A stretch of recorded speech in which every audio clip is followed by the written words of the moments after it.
stuff in the library. Good morning, everyone. Good morning. Good morning, Mr. Chairman. We'd like to call the recommending meeting to order.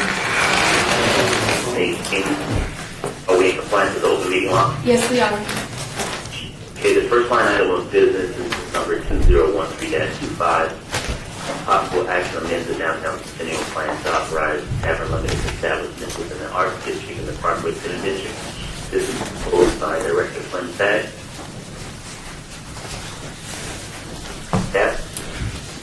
Members of the recommending committee, this is Flynn Fagg, Department of Planning. What we're proposing before you today is essentially a cleanup item. As you'll remember, back on January 23rd, City Council amended Title VI to allow the tavern limited license throughout the downtown Centennial Plan area. What we need to do now is to follow up and amend two specific districts within the downtown Centennial Plan to also include that use so that our licensing is consistent with our land use. And so that's the purpose of this proposed amendment, and I'd be happy to answer any questions you all might have. Okay. Is there anyone from the public wishing to speak on this item as well? Please come forward and state your name for the record. Is this concerning the alcohol downtown or something else? It's the first bill. It's alcohol. And I just change to this provision here. Hey, Glenn? Yes. Glenn, is there anyone coming up to speak on this item? No one is coming forward to speak on this item. Okay, public comment is closed at this time. Is there any council member wishing to speak at this time? This is only for downtown, right? That is correct. And specifically two districts within the downtown Centennial Plan. It doesn't say that in the way it's written, but in the bill itself it says that. Yes. It's just downtown. Okay, I have no questions, Mr. Chairman. So therefore, none of us have any questions. So moved. You ready for a motion? Okay, I'll entertain a motion at this time. Go ahead. Oh, so moved. Second. Okay, all in favor? Aye. Aye. Aye, so moved. For point of clarification, is that Councilwoman Sarkanian out here? Yes, I'm here because I wanted to see you and sit next to the great Ricky Barlow, and you're not even here. Well, you know what, Councilwoman, I owe you lunch. I apologize. Yeah, you're probably having eggs and bacon and orange juice or something. You owe me lunch too. Just don't forget it. The next line item of business is bill number 20 for possible action provided express authority for taverns located in pedestrian malls or alcoholic beverages to the window under certain circumstances. This is proposed by our city attorney, Brad Jerry. Brad? Councilman Barlow, this is Val Steed filling in for Brad this morning, Okay. Deputy City Attorney. Our code currently prohibits alcohol sales through a drive-in or walk-up window. This is a provision that would allow an exception for that for taverns that are located along a pedestrian mall under certain circumstances.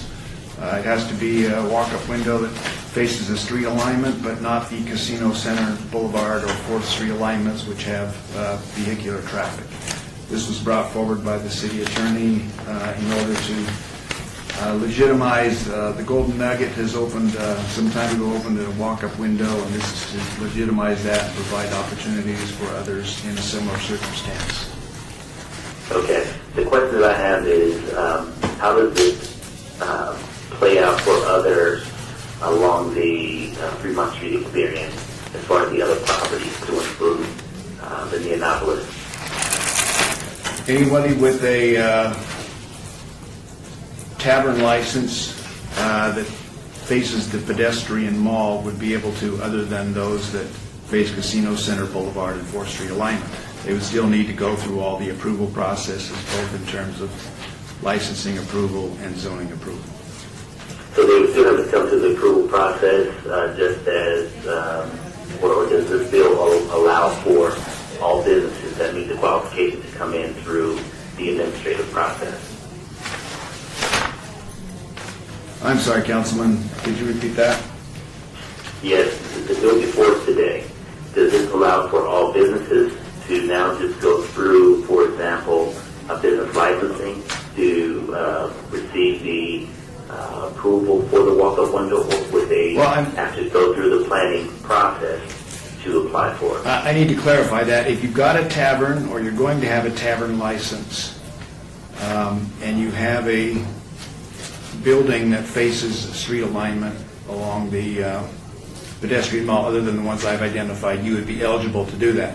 You wouldn't need specific approval for that window, but you'd still need to have tavern license approval, both in terms of licensing and zoning. Okay, thank you for that clarification.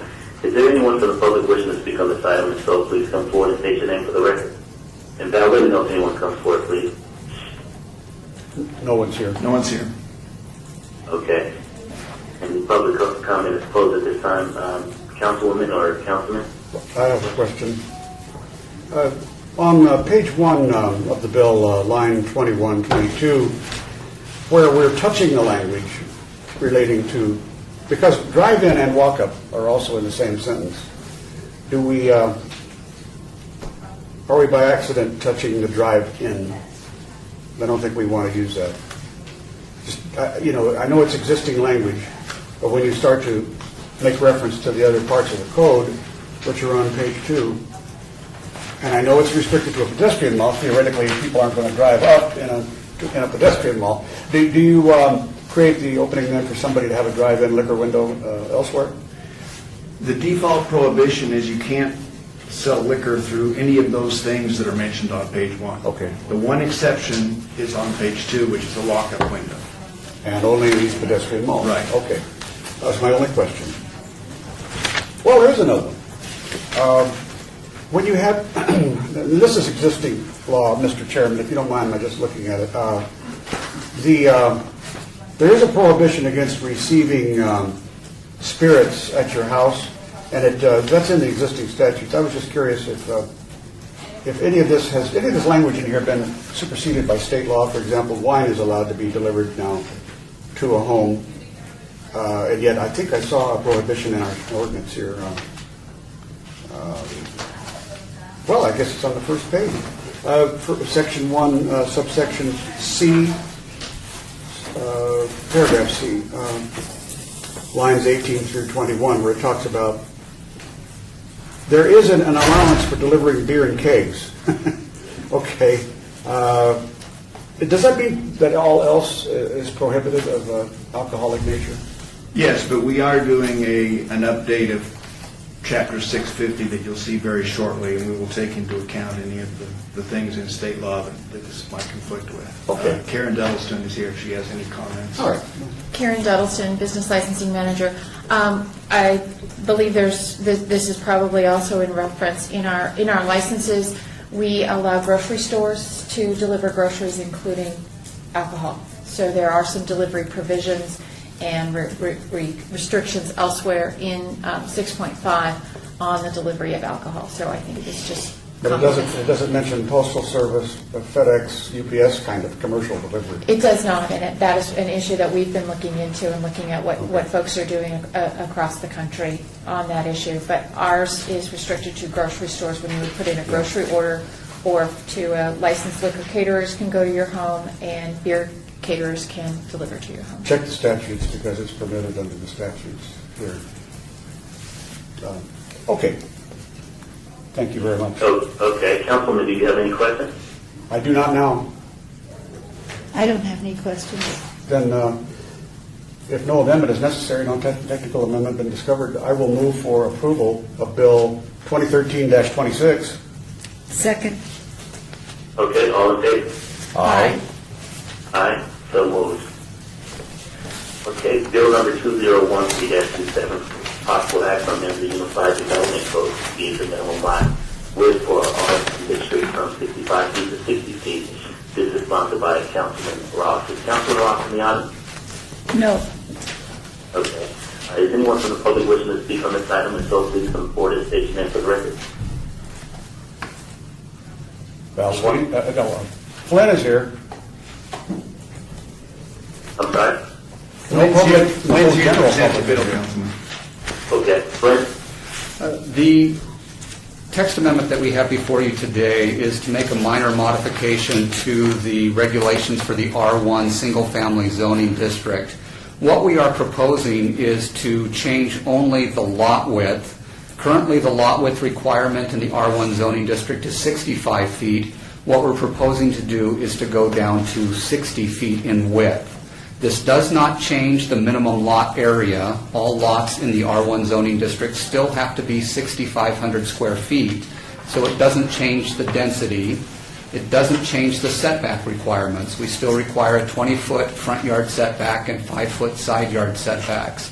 So it won't impact any of those things. All it does is change the lot width. One of the reasons why we've been requested to make this change is because the home builders have requested a little bit more flexibility in terms of the R1 zoning district. One of the reasons that they've stated for that is that some of their home buyers prefer to have a slightly deeper rear yard.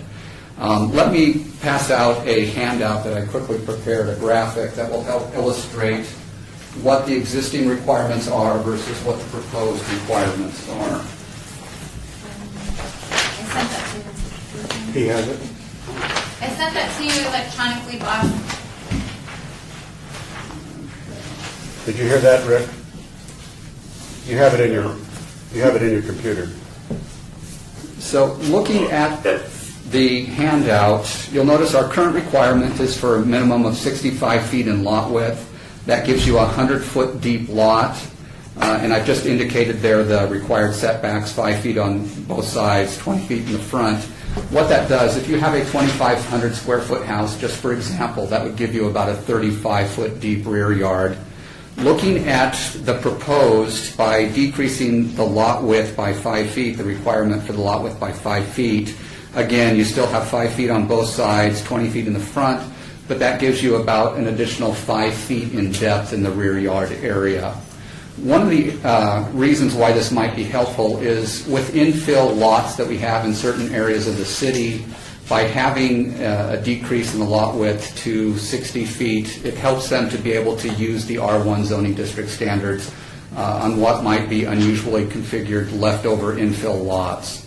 Just two other points that I'd like to make for the record. Number one is you'll still be able to do a 2-car wide driveway and have on-street parking even if we decrease the R1 lots by 5 feet. So it's not going to impact the on-street parking.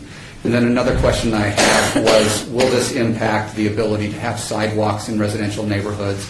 The answer to that is no. We still require sidewalks as part of our complete streets. So those were some of the questions that I had. Again, the illustration hopefully helps to show what is being proposed here, and I'll go ahead and take any questions you might have.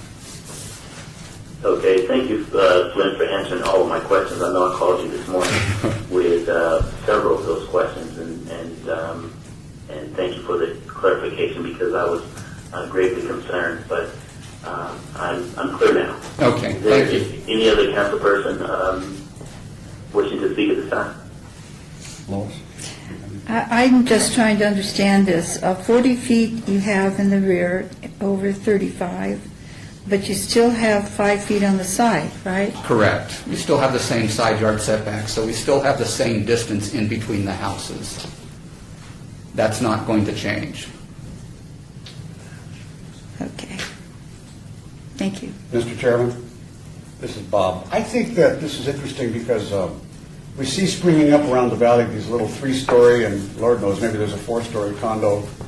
They're skinny. They look like they're out of a Tim Burton movie. They kind of grow on you after a while. Does that enable essentially more of those sorts of things to fit into a subdivision? That type of product is more along the lines of our next residential zoning district called RCL, Residential Compact Lot, where you have, let me just go to my code here. Let's see, in the RCL district, you have a 3,000 square foot minimum lot size and a 35-foot minimum lot width. And so that's where you'll see the taller, more narrow product. In the R1 zoning district, you have the larger lot size requirement, and so you won't see that type of development typically in an R1 subdivision. So people are getting more out of smaller footprints, though, and this would allow it, I suppose, in R1. Yeah, we have a different zoning district to do that, Okay, yes. yeah, all right. That took care of that. Thank you, Mr. Chair. Is there anyone from the public wishing to speak on this item? If so, please come forward and stand for the record. No one is approaching. No one from the public, I'll entertain a motion at this time. Move to approve. Second. Okay. All in favor? Aye. So moved. We're now down to citizens' participation and public comment during this portion of the agenda must be limited to matters within the jurisdiction of the committee. No subject may be acted upon by the committee unless the subject on this agenda is scheduled. Is there anyone from the public wishing to speak?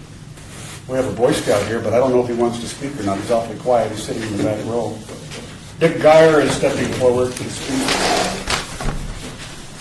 Good morning. I didn't realize that the first item that you discussed was the one that I wanted to speak about, and I've come here, driven here today to praise the city. This has to do with of that first item, Section 19, Title 6. An art gallery may now, when it has openings a number of times each year, be permitted to have wine and beer. I just wanted to say, as the past president of the Arts District Neighborhood Association and current representative of the Arts Factory, that we have been working and asking for this for over 10 years. At one time, we had monthly task force meetings in which we discussed it quite often. It has come to fruition, and I want to thank all the people who participated. I imagine the Finn Flag and certainly Karen Duddleson, who I met with a month or so ago in the question and answer meeting. This is a wonderful move forward for the many, many galleries in the Arts District. It was difficult for them to have wine and beer, which are normal at any gallery opening, and now it's easy. So thank you very much. I will not be coming to the City Council meeting, but I just wanted to praise everyone and tell you that I think it will make a difference to those small galleries to not have to have a caterer or caterer license or all the other things it took. Just now it's a $100 fee, and when they have their openings, they can be more like a real opening. Thank you very much. Thank you. We'll accept your praise on behalf of the council. Thank you, Dick. Okay. At this time, I'll entertain a motion for dismissal. Councilman Barlow, Val Steed here. Would you mind if I read the statement about when these will come before council? These bills that were heard today. Thank you very much, Mr. Steve. Thank Absolutely. you. Bill number 2013-27, which was the R1 lot width, will be eligible for adoption tomorrow, and the remaining bills eligible for adoption on July 10th. Okay, thank you for that. The motion for dismissal. Move to adjourn. Second. All in favor? Aye. Aye. So moved. Thank you all so very much, and we'll see you tomorrow. Thank you.